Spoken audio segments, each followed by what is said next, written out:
going to see far fewer city cars on the market in the coming years, which is welcome news for Hyundai, who has reaffirmed its commitment to the segment by introducing this third generation version of its popular i10 tiny hatch. It's billed as the most high-tech city car ever. It might also be the most complete one too. City cars need to feel manoeuvrable and darty if they're to work in congested city traffic. The i10 does. This Mark III model's reduced beltline at the front, where it's 11mm lower, and rear of the vehicle, where it's 13mm lower, provides drivers with a better view of the road on both sides. Plus, there's less C-pillar obstruction, now 11.9 degrees and down from 13.1 degrees, so drivers have better visibility when performing parking manoeuvres. It also helps that the steering rack's light and easy, perfect for low-speed manoeuvring and parking, which is where you'll need the third thing that all tiny runabouts really ought to have, a small turning circle.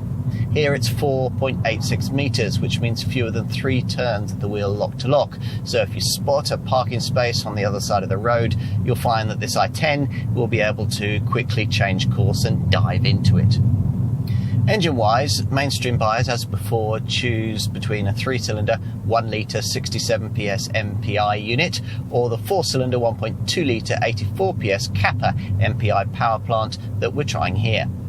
Both engines can be had with either 5-speed manual transmission or a rather slow and jerky 5-speed automated AMT auto gearbox.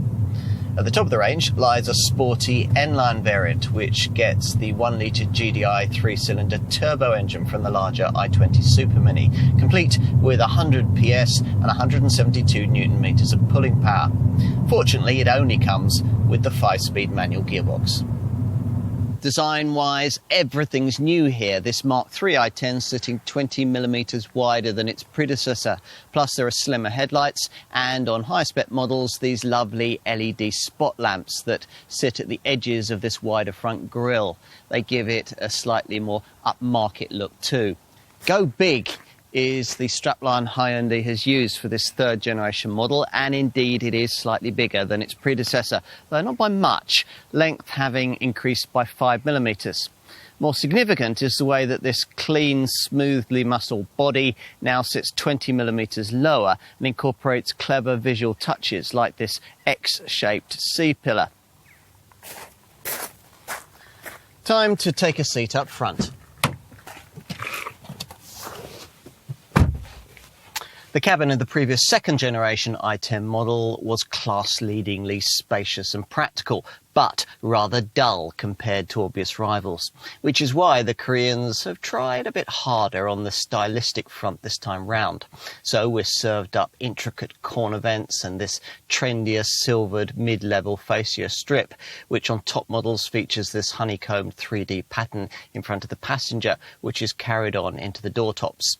And it's certainly very sophisticated in here for an A-segment city car, mainly because of the inclusion of the largest centre dash touchscreen in the segment. Avoid entry-level trim and you'll find that this display is 8 inches in size. Between the analogue dials and the instrument cluster there's another much smaller screen, this one black and white, which gives you trip computer data, a digital speedo and safety info. Over-the-shoulder vision is aided by this Mark III design's lower beltline and slimmer C-pillar. Plus, provided you avoid entry-level trim, you get a rear-view camera too. Right, let's take a look in the back seat. Significant here is the news that the wheelbase has increased by 40mm, pushing the wheels further out to the corners so as to improve cabin space.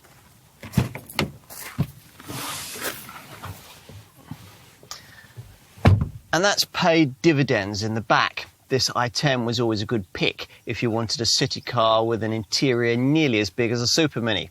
Now that's even more the case. Hyundai reckons that a couple of big adults will now be quite comfortable in the rear, an achievement for a car of this kind. Out back, the decently sized 252-litre boot is the same size as that of the previous generation model, which means it remains class-leadingly big. Push the 60-40 split backrest down and capacity rises to 1,050 litres. In summary, city cars have evolved. These used to be models people went for because they had to. Now, so often they're little runabouts customers own out of choice. For all the industry plaudits the affordable little first and second generation i10 models received, they weren't cars you'd ever have felt especially joyful about owning. But specified correctly, this improved third generation model absolutely could be. Here's our advice. Before you sign for that Super Mini, try one of these first.